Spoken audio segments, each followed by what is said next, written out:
Olá, mais uma vez nós damos continuidade no nosso trabalho de colher informações sobre a circulação do coronavírus e a produção de sentido nos nossos países de língua oficial portuguesa, portanto, a África.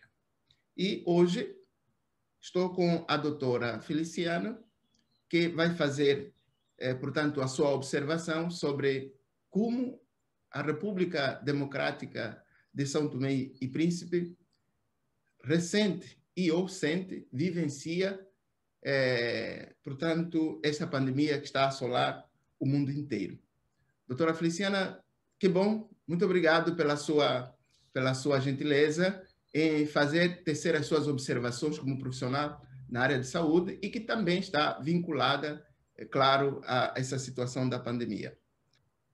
Eu sou Feliciana Souza Pontes, eu sou médica, pediatra. Neste momento, sou diretora dos cuidados de saúde e sou a pessoa, digamos, sou a porta-voz do Covid a nível de São Tomé e Príncipe. No contexto de São Tomé e Príncipe, a observação do vírus, da circulação do vírus a nível mundial, que teve origem no dia 1º de dezembro de 2019, cujo primeiro caso foi apenas diagnosticado dia 31 de dezembro do mesmo ano. Na sua opinião, como profissional de saúde, como se deu o primeiro caso de São Tomé e Príncipe e quais foram as primeiras reações a respeito deste caso diante das autoridades de São Tomé e da população em geral? Como profissional, aquelas pessoas que foram ao encontro da doutora e depois também agora, já que a doutora está envolvida como a agente número 1 da pandemia, como a sociedade de São Tomé se reagiu às instruções dadas pela OMS no país a respeito da ocorrência do vírus? Obrigada. Logo após o anúncio, né, dos primeiros casos na China, em dezembro deste ano, né, do ano passado, a primeira coisa que as autoridades sanitárias fizeram, nós, a nível do Ministério da Saúde, contactamos a Organização Mundial de Saúde para nós nos inteirarmos, de fato, do que é isto, desta pandemia, o que é que podemos fazer, qual é a nossa rol de ação. Após este contato com a Organização Mundial da Saúde, a nível do escritório aqui em São Tomé e Príncipe, foi-nos orientado para nós fazermos um plano de contingências das emergências. Trabalhamos durante o mês de janeiro, fevereiro, e trabalhamos sobre o plano de contingência, fomos trabalhando na parte da preparação para evitar, portanto, a entrada do vírus. Mas fizemos todo o trabalho, o plano foi aprovado, com apoio também dos outros parceiros, estou a falar do PNUD, estou a falar do Unicef, os outros parceiros que apoiam o São Tomé e Príncipe em matérias de pandemias e não só. E começamos com as medidas preventivas, aquelas medidas básicas que toda a gente sabe, o distanciamento social, lavagem das mãos, evitar aglomeração, o uso de máscara ainda não estava, mas depois veio entrar na tona e fomos começando essas medidas preventivas. Mas ao longo do mês de abril tivemos o primeiro caso. Primeiros casos das pessoas que vinham de Europa e nesta prevenção, né, que nós estávamos nas medidas, fomos colhendo, fomos observando, as pessoas começaram a ter alguns sintomas e foram aparecendo os primeiros sintomas e os primeiros casos após testes que nós não fazíamos aqui no país, tínhamos que fazer os testes de PCR fora, mas descobrimos os primeiros 2 casos. Aí começamos as medidas de resposta. Em São Tomé, em termos quantitativos, quantos casos foram diagnosticados, quantos casos deram a óbito e quantos foram recuperados? E se é possível, a doutora fazer assim uma explanação estatística. Posso sim. Até ontem, nós tivemos um acumulado de pessoas confirmadas com Covid, 985, certo? Total de pessoas recuperadas até ontem, 928. Temos acumulados de óbitos, 17 óbitos acumulados. Neste momento, pessoas em ativa com Covid em São Tomé e Príncipe são 40, cujos 39 estão em isolamento domiciliar e um no hospital campanha. E tivemos ontem 3 casos novos. 3 casos novos. A doutora já fez uma menção de que o primeiro caso teria sido, ou os primeiros casos teriam sido, portanto, portados de fora da Europa. Este, portanto, seria a trajetória do vírus?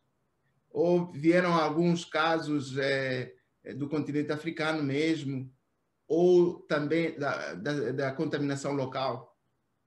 Estes primeiros casos foram contatos das pessoas que vieram, de facto, da Europa, os 2 primeiros casos. Depois disto, o governo tomou as medidas necessárias. Tomou a medida, como todo o país, como todo o mundo, nós fizemos o fecho das fronteiras, sabe, nós somos uma ilha, a nossa fronteira seria marítima e aérea. Fomos tomando as medidas, as pessoas que vieram da Europa, nós fizemos tipo de, digamos, de quarentena compulsiva a essas pessoas todas, com as medidas recomendadas, com a coleta do PCR. A princípio, nós não fazíamos o PCR no país, fazíamos coleta de amostra, mandamos amostras para Gabão, mandamos amostra para Guiné Equatorial, mandamos amostra para Gana, mandamos amostras para Portugal, mas desde junho nós instalamos já o nosso laboratório cá em São Tomé e Príncipe e já fazemos o nosso PCR também, já aqui no país, desde junho deste ano. Ok. É possível fazer um cálculo de alguns aspectos que sinalizam o impacto do vírus junto à população santomense, como, por exemplo, o impacto econômico, o impacto social, o impacto cultural, o impacto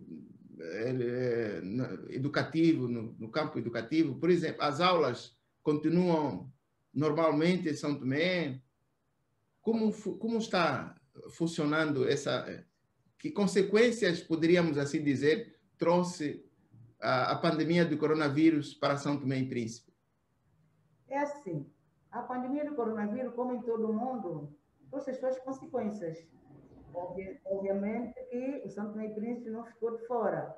Nós, a nível da educação, o governo, dos primeiros momentos, as primeiras medidas que o governo tomou foi o encerramento das escolas. Todas as escolas foram encerradas para evitar a propagação do vírus. As atividades culturais foram diminuídas. Praticamente entramos no estado de emergência. No estado de emergência, tudo que é atividade cultural, teatro, músicas, danças, atividades econômicas, as firmas comerciais, mesmo a nível do trabalho, foi-se reduzindo as horas de trabalho, fazendo-os intercalados, um dia sim, um dia não, evitando a aglomeração das pessoas. Portanto, o impacto econômico, não poderei falar muito, porque eu não sou economista, não é? Mas isso é que se vê a nível de todo o mundo, o impacto econômico foi grande. Até agora vive-se essa situação. Os taxistas, os comerciantes, os fazedores de músicas, estamos todos com aquela dificuldade, porque não se pode aglomerar, os hotéis têm pouco hóspede, digamos assim, por causa do fecho das fronteiras, e é uma situação que abrange a todo mundo e São Tomé não ficou de fora.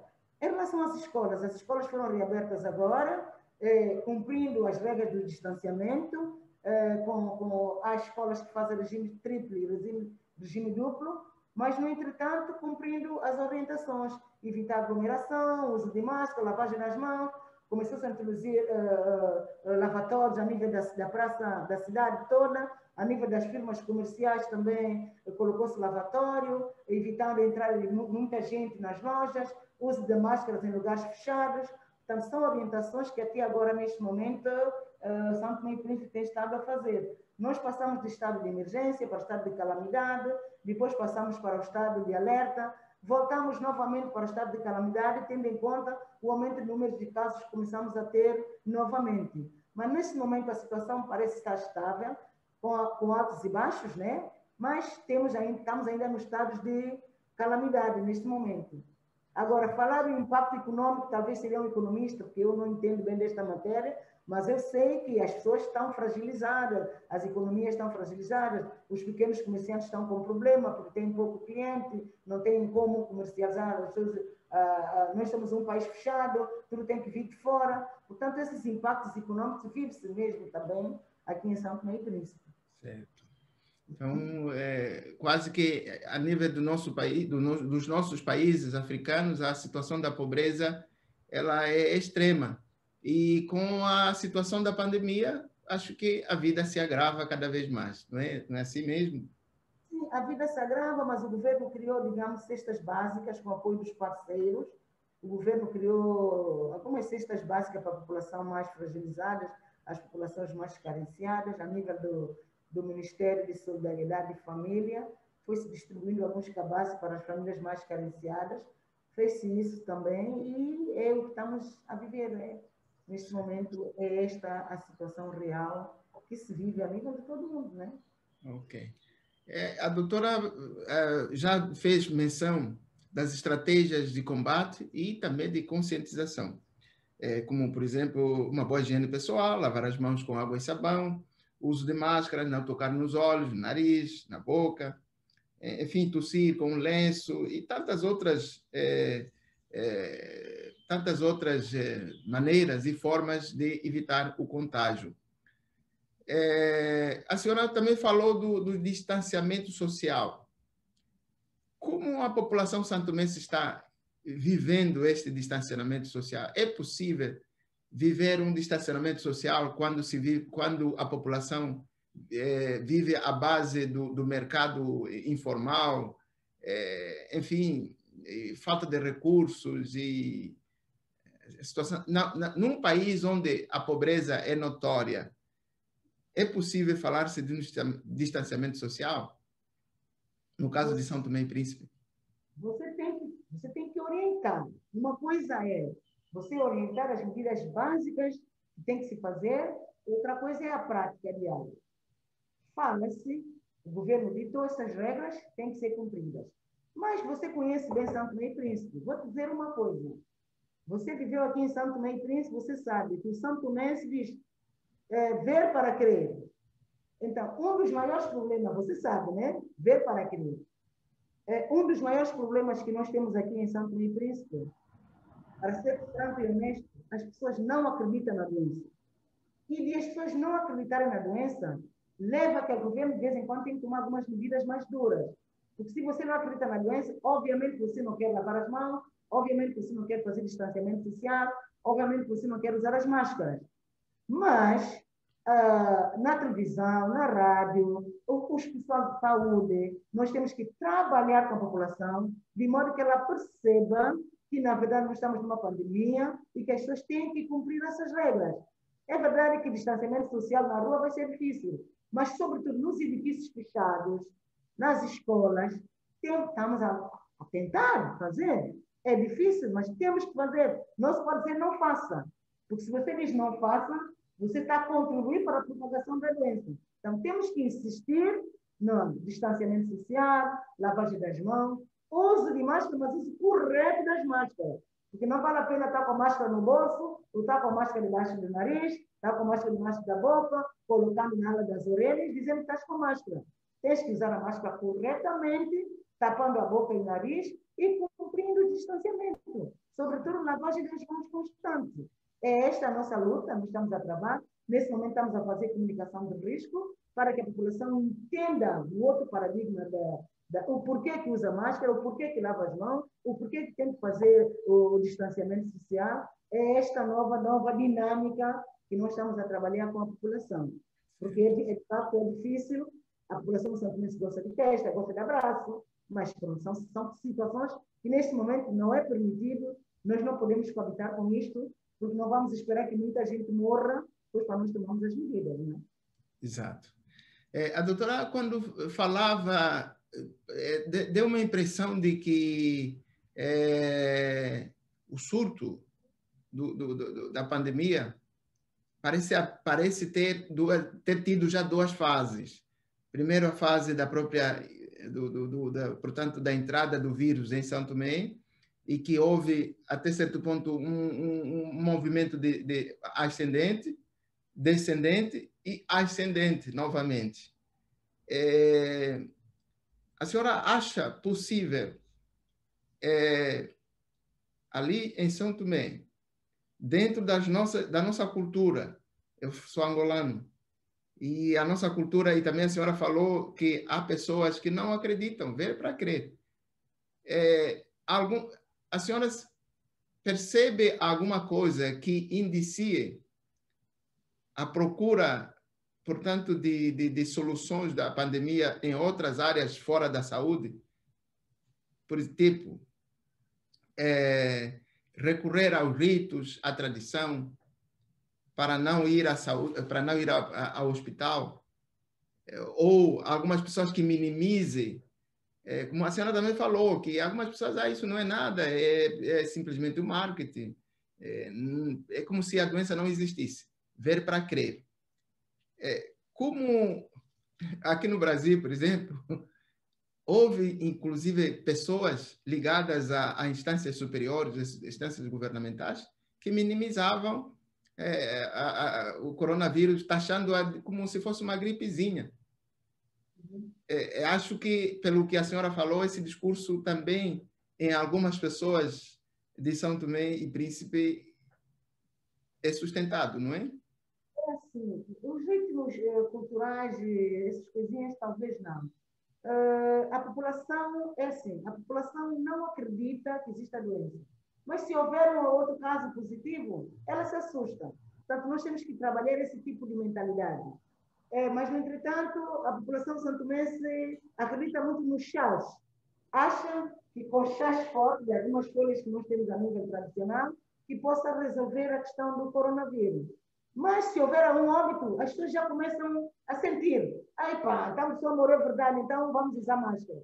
Então, é preciso que nós, a nível de saúde, nós temos persistente nas medidas de prevenção. Quando você é persistente na medida de prevenção, a população acata, porque a população vem relaxando porque não, os dados de São Tomé e Príncipe não são como os outros países, 70, 80, 90 mortes por dia, isso não acontece. Então, a nossa população joga muito com isso. Como é que em outros países morre muita gente que aqui em São Tomé pessoas não estão a morrer? Então, a população vai tentando relaxar. Mas quando há um óbito, a população já fica com, epa, morreu alguém no hospital campanha, então nós temos que usar máscara. Então, essa questão tem que ser trabalhada dia a dia para evitar o relaxamento da população. Ela sabe que existe doença, mas pronto, ela vai se relaxando. Como não aconteceu com ela, não tem havido muitos óbitos, então a pessoa faz como se fosse que está na gripezinha, que este fenômeno não existe. Mas, ao mesmo tempo, existe. Portanto, são essa situação que a comunicação do risco tem estado a trabalhar para mitigar um pouco a questão da cabeça da própria população. Na sua opinião, a ausência de dados da África lusófona no campo científico se atribuiria, no caso, aos meios de comunicação social internacional ou meio de comunicação social local de São Tomé, ou por falta de uma comunidade acadêmica que pudesse fazer, divulgar os dados, como, por exemplo, na Universidade ali em São Tomé e Príncipe, na Piaget, e em outras universidades, no Instituto Superior Politécnico de São Tomé. O que a senhora, a quem a senhora atribui, no seu ponto de vista, a ausência de dados de São Tomé e Príncipe a nível mundial? Ou melhor dito, que papel a mídia... Mas os dados são divulgados através dos sites da OMS, os dados são feitos, são divulgados. O Ministério da Saúde divulga os dados. Não, eu estou... sim, divulga os dados, mas é no sentido a nível local. E esses dados, eles são transferidos são enviados diretamente para o OMS. Só que não são discutidos a nível, no campo científico, como ciência. Então, é nessa lógica em que essa pergunta se coloca. Se esses dados são divulgados pela mídia de São Tomé e Príncipe, e existe, por exemplo, a RTP África, se tem também reportado os dados do coronavírus de São Tomé e Príncipe? Sim, a comunicação social tem feito um bom trabalho. Nós fazemos o boletim diário. O boletim diário é lido a nível dos médias, aqui em São Tomé, tanto na Rádio Nacional, como na Televisão Nacional, como na STP Press, que é a agência escrita nacional, e também ela é divulgada pela RTP África. Nós fazemos gravação todos os dias aqui no Ministério, a partir das 15 horas. Essas informações são divulgadas. Depois temos sites do Ministério e também o CIPRET, que nós chamamos, são as informações a nível da OMS, que é lançada para o mundo. Os dados são discutidos. Nós semanalmente temos aqui, digamos, nós chamamos o Comitê de Crise e o Comitê de Coordenação, em que entram elementos da OMS e elementos do Ministério da Saúde e os parceiros, em que nós discutimos e fazemos análise da situação semanalmente dos casos de coronavírus aqui em São Paulo. Fazemos isso todas as semanas. Ainda anteontem tivemos um encontro de coordenação, em que fazemos análise da situação e perspectivamos outras alternativas, outros passos. Como soa na voz da população santomense a situação da vacina? Nós sabemos que nas nossas, não só na África, nos países do terceiro mundo em geral, quando se fala de vacina, e uma vacina que vem de fora, da China ou dos Estados Unidos, seja lá de onde for, falar da vacina é falar da redução da taxa de natalidade e falar de outras leituras que se possam fazer sobre a vacina. Como a população de São Tomé e Príncipe recebe essa notícia da vacina? É assim, essa vacina ainda não está sendo divulgada. Nós estamos ainda a trabalhar, a nossa equipa técnica tem estado a trabalhar sobre a aquisição das vacinas. Portanto, a nível da população, ela ainda não está sendo divulgada. Após o nosso trabalho técnico, é que vamos começar a fazer a divulgação da vacina. Ainda estamos a trabalhar com os nossos parceiros, com a Gavi, Banco Mundial, OMS, estamos a trabalhar, criamos uma equipa técnica. Ainda ontem fizemos a primeira reunião para o trabalho e depois desta reunião é que nós vamos começar a divulgar a questão das vacinas. A população ainda não está por dentro da questão de vacina, pelo menos aqui em São Tomé e Príncipe. Ainda não. Estamos no trabalho técnico ao nível do Ministério. Ok. Então, uma das últimas perguntas. Depois dessa pandemia, São Tomé, o que será São Tomé depois dessa pandemia? Será como era antes. Um país alegre, um país agradável, é uma ilha que as pessoas gostam de visitar, um povo alegre, e vamos tentar recuperando aos poucos o impacto da Covid, mas vamos tocar a vida para frente. Com a ajuda dos nossos parceiros, com nossos recursos internos, temos que tocar o país para frente. Que lições a senhora, como observadora e também como técnica de saúde, que lições a pandemia vai deixar, tanto no sistema da saúde, quanto no sistema social, assim? Não, a pandemia, nós vamos tirar grandes lições, que nós temos que estar preparados para tudo, que temos que ter um bom sistema de saúde, em que nós podemos responder às nossas necessidades. A pandemia veio nos mostrar que nossos sistemas de saúde são frágeis, que temos poucos recursos, precisamos de ter mais quadros preparados, precisamos de ter mais especialistas, precisamos de abrir mais o país. Os impactos econômicos são enormes. Nós temos que ver como é que nós vamos dar a reviravolta em relação a essa situação dos impactos econômicos. Mas a pandemia deu-nos uma lição que o mundo é um só e que nós todos estamos no mesmo mundo. Portanto, isso é uma lição que vamos tirar e que talvez a pandemia a lição que podemos tirar do mundo é que todos somos um e todos somos, o mundo é só um mesmo. É o que eu posso dizer, porque isto não afetou só um país, afetou o mundo todo, e o mundo todo está neste momento a lutar contra essa pandemia, e eu penso que a vacina talvez será a nossa salvação. Ok. Doutora Feliciana, poderia deixar as suas recomendações, dando sequência àquilo que a senhora falava há pouco, embora a senhora tivesse falado direcionada para São Tomé e Príncipe, poderia abrir o leque desse discurso para o CISECO? Eu acho que para a comunidade científica pensar em países pequenos, em países como os nossos, com poucos recursos, o que é que nós podemos fazer, nós próprios, nós os africanos, o que é que nós podemos fazer, o que é que a comunidade pode fazer para nós, sobretudo os países pequenos, que não têm recursos, que não têm quadros, interajuda, espírito de interajuda entre nós, com avanços científicos, o que é que um país tem, partilhar com o outro, para de fato estarmos preparados, não só para a pandemia do coronavírus, mas também para outras pandemias que assolam o nosso continente africano e não só. Portanto, eu julgo que essa comunidade científica deve pensar nos países com menos recursos e deve pensar na partilha dos encontros, na partilha dos conhecimentos para ajudar a melhorar o estado frágil de saúde que cada um dos nossos países apresenta.